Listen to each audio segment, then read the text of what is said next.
Saudações, alunas e alunos, eu sou o professor Bruno de História. Primeiramente, espero que todos vocês e seus familiares estejam bem, saudáveis e sãos nesse momento tão trágico da história da humanidade. Essa é a primeira vez que eu gravo uma aula online, é uma experiência, então vocês me perdoem a baixa qualidade técnica, principalmente do áudio que está com um pouco de chiado. Para amenizar, eu estou deixando de fundo uma música celta própria para ajudar a se concentrar e a estudar. Vamos à leitura, boa aula para nós. Aula de quarentena, 8º ano, professor Bruno, História. Só uma breve introdução que não tem no texto que eu enviei para vocês. A gente estudou no ano passado sobre a Idade Média Europeia. É o período em que compreendemos a formação social, política e cultural da Europa. Quase no fim da Idade Média, a epidemia mais mortal da história se abateu sobre a Ásia, a África e a Europa, causando um número de mortes que varia entre 100 milhões e 200 milhões. Esse texto que eu propus para vocês como atividade é um trecho de um livro sobre história da medicina e de um capítulo sobre as principais epidemias da história. E no caso, sobre a peste negra. A partir daqui vocês acompanham comigo a leitura, que é o texto que vocês têm aí e completem o que for preciso. Nossa primeira atividade de história desses tempos de pandemia e de quarentena será voltada para um estudo mais aprofundado sobre um tema que estudamos no ano passado, a mais fatal epidemia que já se abateu sobre a humanidade, a peste negra. Para tanto, usaremos como referência trechos de um capítulo do livro A Sombra do Plátano, de autoria de Geoffrey Marcondes de Rezende. Primeiramente, algumas considerações sobre a obra e sobre o autor. Primeiro, nós vamos fazer uma breve apresentação de quem é o autor e do que se trata a obra, para a gente entender o contexto, para a gente entender do que a gente está falando. Geoffrey foi um importante médico gastroenterologista brasileiro. Gastroenterologistas são os médicos responsáveis pela saúde do aparelho digestivo. Tem publicado no Brasil e no exterior mais de 100 trabalhos científicos. É considerado um dos maiores especialistas em doenças de Chagas no mundo. Foi fundador e professor da Faculdade de Medicina da Universidade Federal de Goiás, onde lecionou por 30 anos. Os trechos do texto que a gente vai ler são desse livro aqui, A Sombra do Plátano, e desse autor aqui, Geoffrey Marcondes. Como professor, Geoffrey foi sempre um incentivador do ensino da história da medicina. Foram suas crônicas sobre a história da medicina que deram origem ao livro A Sombra do Plátano, uma coletânea dessas crônicas que o autor escreveu ao longo de sua vida sobre esse tema.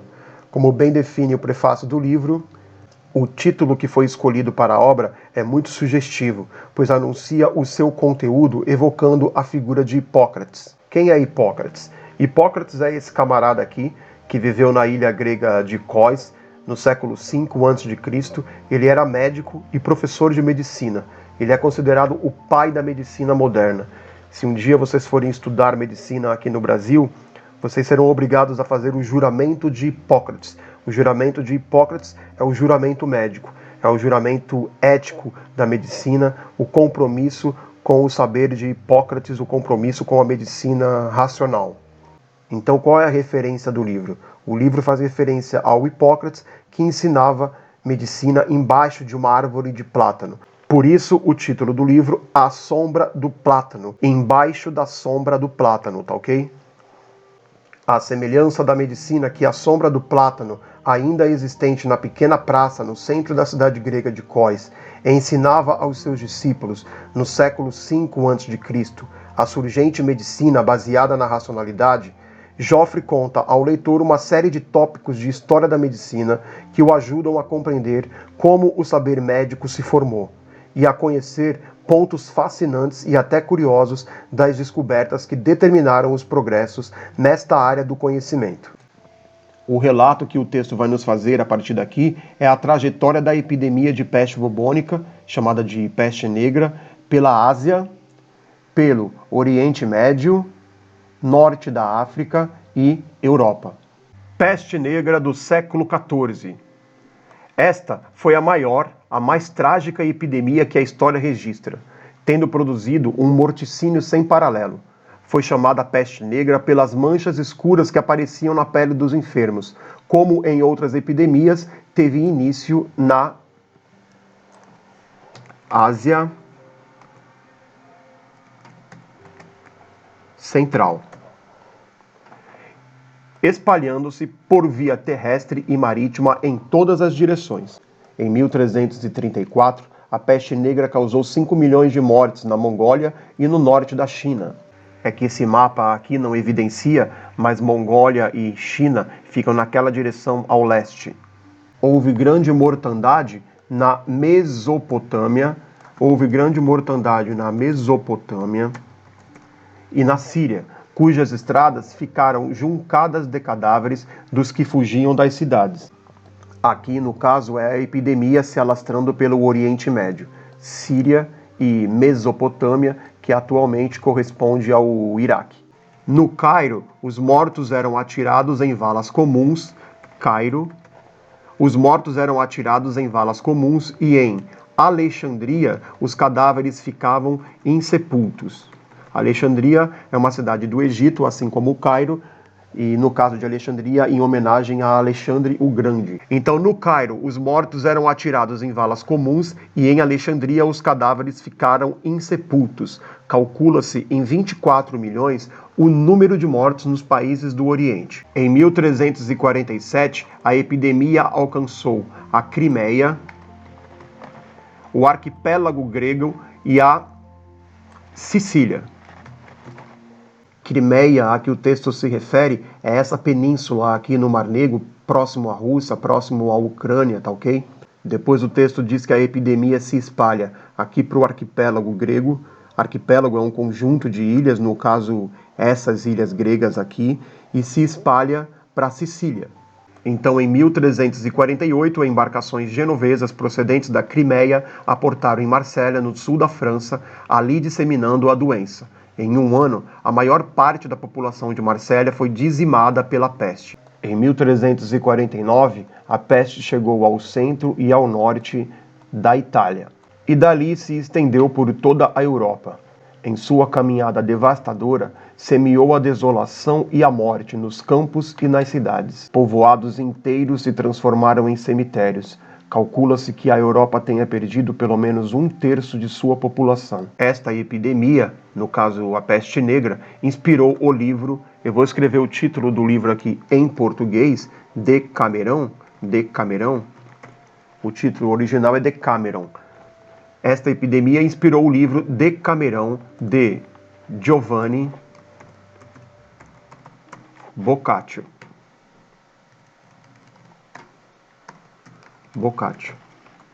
Esta epidemia inspirou o livro Decamerão, de Giovanni Boccaccio, que viveu de 1313 a 1375. As cenas que descreve no prólogo do livro se passam na cidade de Florença, na Itália. Eis alguns trechos. Esse é o Boccaccio e esse é o livro que ele escreveu, o Decameron, que é um livro super importante para a gente compreender as mudanças que estavam acontecendo na Europa no final da Idade Média. A peste, atirada sobre os homens por justa cólera divina e para nossa exemplificação, tivera início nas regiões orientais, incansável, fora de um lugar para outro, e estendera-se de forma miserável para o ocidente. Nenhuma prevenção foi válida, nem valeu a pena qualquer providência dos homens. Assim descreve Boccaccio os sintomas. Apareciam no começo, tanto em homens como nas mulheres, ou na virilha ou nas axilas, algumas inchações. Algumas destas cresciam como maçãs, outras como um ovo. Cresciam umas mais, outras menos. Chamava-as o povo de bubões. Em seguida, o aspecto da doença começou a alterar-se. Começou a colocar manchas de cor negra ou lívidas nos enfermos. Tais manchas estavam nos braços, nas coxas e em outros lugares do corpo. Em algumas pessoas, as manchas apareciam grandes e esparsas, em outras eram pequenas e abundantes. E do mesmo modo como a princípio o bubão fora e ainda era indício inevitável de morte, também as manchas passaram a ser mortais. Retrata a seguir a situação de caos que se instalou na cidade. Entre tanta aflição e tanta miséria de nossa cidade, a autoridade das leis, quer divinas, quer humanas, desmoronara e dissolvera-se. Ministros e executores das leis, tanto quanto outros homens, todos estavam mortos ou doentes, ou haviam perdido os seus familiares e assim não podiam exercer nenhuma função. Uma das maiores dificuldades era dar sepultura aos mortos. Para dar sepultura a grande quantidade de corpos, já não era suficiente a terra sagrada junto às igrejas. Por isso, passaram-se a edificar igrejas nos cemitérios.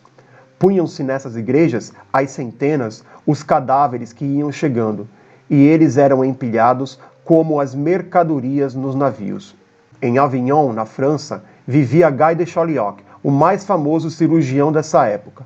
Médico do Papa Clemente VI, Chauliac sobreviveu à peste e deixou o seguinte relato. A grande mortandade teve início em Avignon em janeiro de 1348. A epidemia se apresentou de duas maneiras. Nos primeiros 2 meses manifestava-se com febre e expectoração sanguinolenta e os doentes morriam em 3 dias. Decorrido esse tempo, manifestou-se com febre contínua e inchação nas axilas e nas virilhas e os doentes morriam em 5 dias. Era tão contagiosa que se propagava rapidamente de uma pessoa para outra. O pai não ia ver seu filho, nem o filho a seu pai. A caridade desaparecera por completo. E continua, não se sabia qual a causa desta grande mortandade. E a partir daqui a gente vê a falta que a ciência faz na vida das pessoas. Durante a epidemia, o povo, desesperado, procurava uma explicação para a calamidade. Para alguns, tratava-se de castigo divino, punição dos pecados, aproximação do Apocalipse. Para outros, os culpados seriam os judeus, os quais foram perseguidos e trucidados. Somente em Borgonha, na França, foram mortos cerca de 50.000 deles. Atribuía-se também a disseminação da peste a pessoas que estariam contaminando as portas, bancos, paredes com unguento pestífero. Muitos suspeitos foram queimados vivos ou enforcados. Em Königsberg, na Alemanha, uma criada que havia transmitido a peste a seus patrões foi enforcada depois de morta e a seguir queimada. Na Itália, o conde que governava a Calábria decretou que todo pestoso fosse conduzido ao campo para ali morrer ou sarar, e ainda confiscou os bens dos que haviam adquirido a peste. No meio de tanto desespero e irracionalidade, houve alguns episódios edificantes. Muitos médicos se dispuseram a atender os pestosos com o risco da própria vida. Adotavam para isso roupas e máscaras especiais. Alguns dentre eles evitavam aproximar-se dos enfermos, prescreviam à distância e lancetavam os bubões com facas de até 1,80 m de comprimento. Frades jesuítas e capuchinhos cuidaram dos pestosos em Marsella, correndo todos os riscos. Foi fundada a Confraria dos Loucos, que invocava a proteção de São Sebastião para combater o medo da morte. São Roque foi escolhido o padroeiro dos pestosos. Tratava-se de um jovem que havia adquirido a peste em Roma e havia se retirado para um bosque para morrer. Foi alimentado por um cão que lhe levava pedaços de pão e conseguiu recuperar-se. As consequências sociais, demográficas, econômicas, culturais e religiosas dessa grande calamidade que se abateu sobre os povos da Ásia e da Europa foram imensas. As cidades e os campos ficaram despovoados, famílias inteiras se extinguiram, casas e propriedades rurais ficaram vazias e abandonadas, sem herdeiros legais. A produção agrícola e industrial reduziu-se enormemente. Houve escassez de alimentos e de bens de consumo. A nobreza se empobreceu, reduziram-se os efetivos militares e houve a ascensão da burguesia que explorava o comércio. O poder da igreja se enfraqueceu com a redução numérica do clero e houve sensíveis mudanças nos costumes e no comportamento das pessoas. A peste negra foi a maior, mas não a última das epidemias. A doença perseverou sob a forma endêmica por muitos anos e outras epidemias menores localizadas foram registradas nos séculos seguintes.